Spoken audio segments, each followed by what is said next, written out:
Christian crusades would last some 200 years. Wars would be won and lost. Thousands of people would die in a desert land known as the Holy Land. Throughout it all, the control of Jerusalem would be on the mind of Christians and Muslims alike.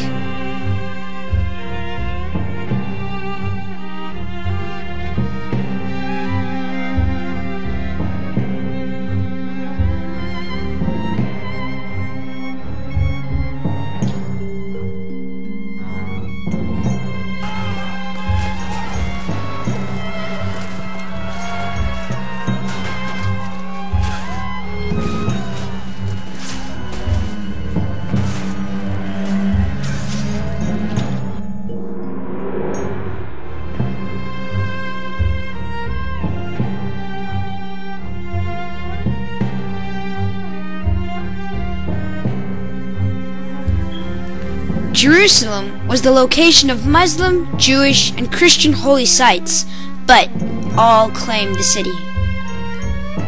Because Jesus died here on the cross and he rose from death. So the most important point of the history of salvation took place there. So therefore, Jerusalem for the Christians is the center of the world. For decades after the First Crusade, the Christians were able to control Jerusalem and several other outposts in the Holy Land. They were surrounded by Muslim states, but were able to maintain this control because Muslim rulers were busy fighting each other. During the time of the Crusades, Jerusalem was protected by towers and walls that were 10 feet thick.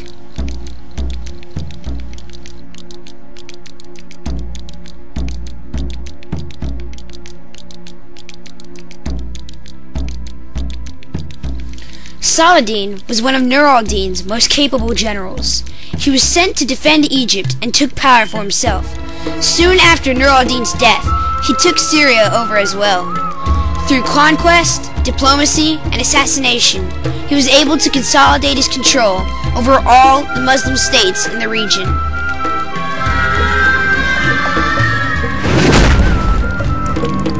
The fact that some people who were in Saladin's way, in his path to power, conveniently died at appropriate moments, has led other people to suggest at the time and since that Saladin had something to do with those convenient demises.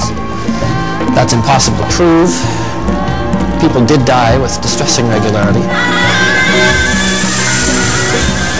By the end of 1169, with all his rivals conveniently out of the way, Saladin was now the unchallenged ruler of Egypt.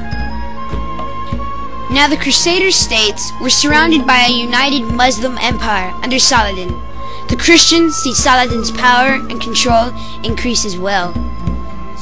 Encircle the Crusader states. He is threatening to strangle them into oblivion.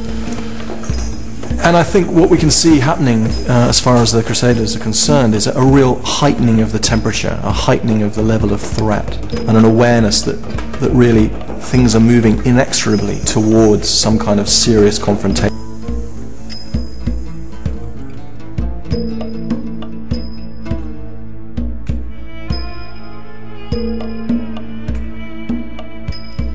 Baldwin IV, king of the Latin kingdom of Jerusalem, suffered from leprosy.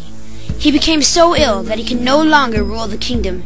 He gave his power to his regent Guy de Lusignan. His close ally Renaud de Chatillon broke the truce. This gave Saladin an excuse to attack. Christians had respected the rights of Muslims to pass through their territory on trade routes between Egypt and Syria.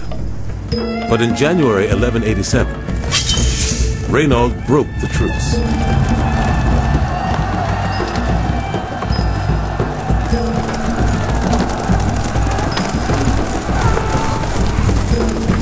He launched an unprovoked attack on a richly laden Muslim caravan. He took the noblemen and women prisoner and plundered their possessions.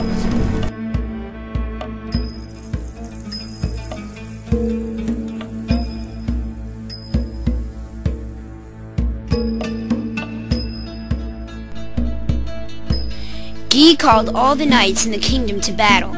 They thought that they could not lose because they had the relic of the true cross. The Crusaders were wrong. Almost every knight was slain.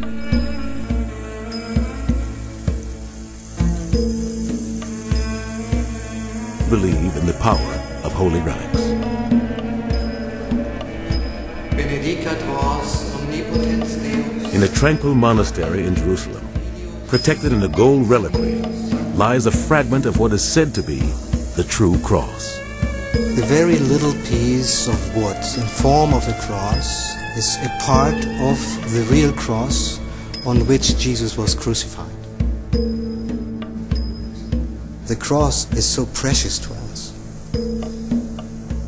Can imagine.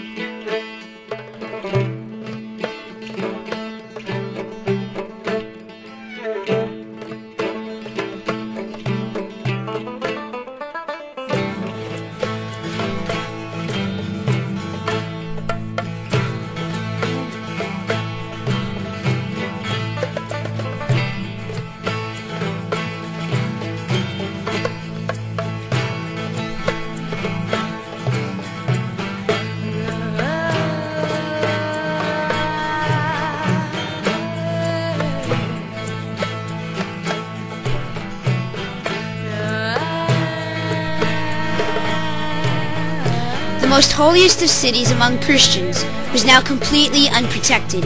Almost every knight and soldier had left Jerusalem to fight and lose to Saladin.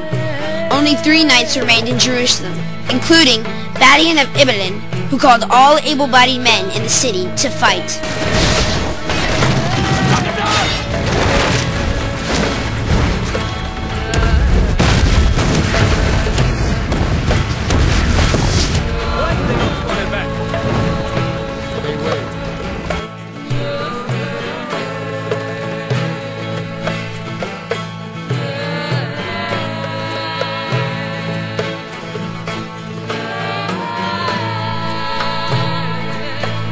Realizing this, Saladin and his men laid siege to the walled city. It was just a matter of time before the Muslim warriors would seize control. At first, Saladin was going to kill all the Christians in Jerusalem, but through negotiations with Balian, ransomed them for freedom. 5 more crusades would come and go, but none would be more successful. Jerusalem would never again be under Christian control.